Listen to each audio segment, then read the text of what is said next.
Quando a gente pensa nos atores de Chaves, logo lembra do jeito que a gente viu nas séries. A Dona Florinda com seus bobs, o Kiko com sua roupa de marinheirinho, a Chiquinha com suas sardas, o Chaves com sua roupa remendada. Mas você já deve ter se perguntado como eram os atores de Chaves antes da fama? O que eles faziam antes de chegar até a série que lhes deu estrelato mundial? É isso que nós vamos responder hoje aqui no Fórum Chaves. Já vai deixando seu joinha, se inscreva no nosso canal e siga-nos bons!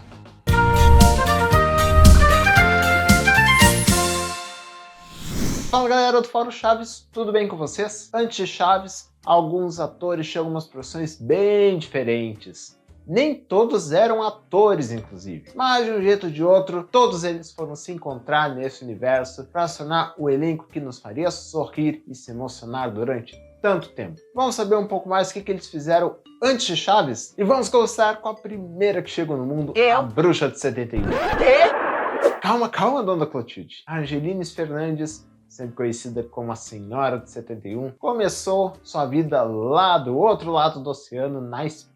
Na juventude ela viveu uma experiência bem diferente, porque ela chegou a pegar em armas. Isso porque ela fez parte das guerrilhas que enfrentaram o ditador Francisco Franco lá na Espanha. E ao mesmo tempo ela também estava iniciando a sua carreira na atuação. Só que a sua oposição ao ditador acabou se tornando um perigo para ela. Por isso que, depois de uns anos, ela deixou a Espanha e foi para Cuba, onde passou um ano até ir para o México, onde obteve a cidadania daquele país. E lá ela começou a trabalhar com o teatro, com o cinema, se tornou uma verdadeira musa daqueles tempos. Olha só como é que ela era bem jovem. Vai dizer bem que Chespirito fez certo ao chamá-la de Miss Clotilde naquele episódio, né não?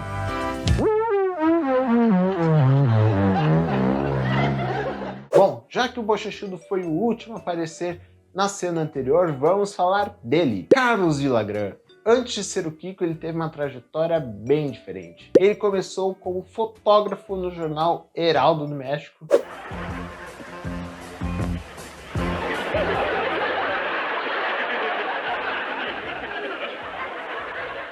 Inclusive, lá ele fez a cobertura das Olimpíadas do México em 68 e da Copa do Mundo de 1970. Nessa época ele tinha só uns 20 e poucos anos. E foi nesse mesmo Heraldo que deu um prêmio para o Chaves anos depois. Señoras y señores, en esta ocasión queremos agradecer sinceramente a ese gran periódico, El Heraldo de México, por habernos otorgado un heraldo. Pois nesse começo dos anos 70, o Carlos resolveu fazer também teatro. E ele se tornou conhecido pelo personagem Pirolo, que era um boneco de ventríloco com bochechas grandes. E foi o papel que lhe deu a oportunidade de ser parte do elenco de Chespirito, a partir de 1972. Inclusive, durante um tempo, ele era chamado de Pirolo também na abertura do Chaves. Carlos Villagrán Pirolo.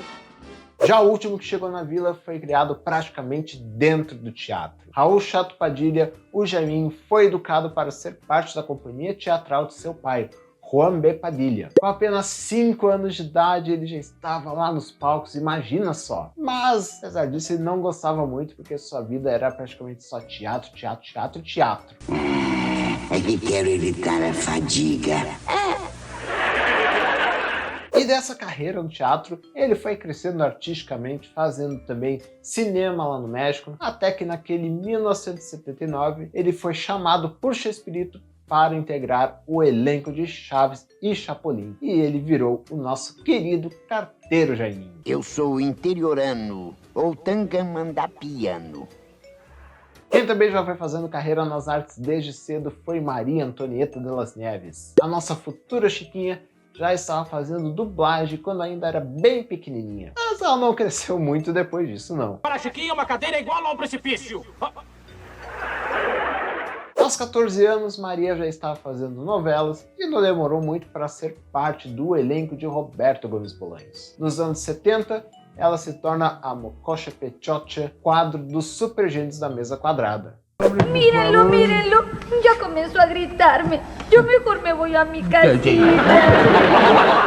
E logo depois, em 1972, ela se integraria ao quadro do Chaves, que lhe daria fama mundial com o seu personagem mais famoso, a Chiquinha. Quem também aparece no começo do Chaves foi Ramon Valdez. O ator participou do primeiro esquete do personagem quando ele era somente um vendedor de balões atrapalhado pelo moleque. Depois disso, ele se tornaria o Seu Madruga. Mas antes disso, ele foi que nem o cara que morava no 72. Ele fazia de tudo um pouco. Ele foi motorista de caminhão, ele vendeu frutas, ele tinha uma assistência técnica de rádio e TV, vendeu comida também, mas ele era um Valdez. E não tinha como ser diferente de seus irmãos Herman e Manuel, que eram grandes nomes do cinema lá do México. No final dos anos 40, Ramon Valdez entra para esse mundo do cinema e vai fazendo filmes e mais filmes, até um dia, lá nos anos 70, chegar no Canal 8, participar dos Super Gênios da Mesa Quadrada, e daí foi só história, como o grande Seu Madruga. Eu sou bestial. Sim, senhor. E antes de continuar falando o que os atores faziam antes da fama, eu quero saber de você o seguinte: qual o seu ator ou atriz preferido do elenco de Chaves? É o Roberto? É o Carlos? É a Florinda? É a Maria? O Edgar? Qual que é o seu preferido? Deixa aí nos comentários a sua opinião. Bom, vamos falar de gigante que estava lá na época no Super Gênios, que era o Rubem Aguirre. Eu detesto falar de mim mesmo. Mas antes disso, sua história foi bem diferente. Ele se formou como engenheiro agrônomo, mas também fazia teatro, que lhe abriu muitas portas depois disso. Ele foi locutor de rádio, acompanhou touradas, foi executivo de televisão, até um dia chegar no Canal 8 e conhecer Roberto Gomes Bolanhos. E a gente falou na semana passada um pouquinho mais da história do Rubem Aguirre. É só vocês clicarem aqui no canto para conferir mais sobre a história dele. No Super Gênios nós tínhamos um médico, que era o Dr. Chapatin, mas nessa época tinha outra pessoa estudando medicina, Edgar Vivar. Sim, o desejo de Sr. Barriga era ser médico, e até chegou a trabalhar um pouco nessa área, mas o seu destino mesmo era atuação. Naquela época ele também fez um pouco de teatro, o que lhe deu a oportunidade de fazer alguns comerciais como esse aqui da imagem. E numa dessas da vida, ele acabou sendo chamado para o elenco de Roberto Gomes Bolanhos, substituindo um cara chamado Inácio Brambilla, que disse que não poderia ser parte do elenco, mas indicou uma pessoa que ele conhecia, e era ninguém menos que o Edgar Vivar. E o resto foi história. Senhor Barriga, não me diga que veio cobrar o aluguel. Efetivamente, vim cobrar o aluguel. Eu pedi pro senhor não dizer isso. E a dona Florinda? Florinda Corcuera Vidalpango, viúva de Matalascaiando. Antes de tudo, ela era da Alta, seu marido era o Federico, mas ele veio a falecer e daí ela foi morar no Cortiço. Não. Essa história da velha coroca, não da Florinda Mesa. Em sua juventude, a Florinda Mesa já mostrava o seu talento para a atuação. Ela estudou arte dramática, foi modelo, chegou até a trabalhar como secretária para custear os estudos. Até que no comecinho dos anos 70, ela estava fazendo um quadro humorístico chamado La Média Naranja. E foi numa dessas que o Roberto Gomes Bolanhos a conheceu e resolveu convidá-la para fazer parte de seu elenco. E não demorou muito e logo surgiria a Dona Florinda que a gente tanto conhece. A senhora tá louca? Meu filho é incapaz de tocar num animal como esse.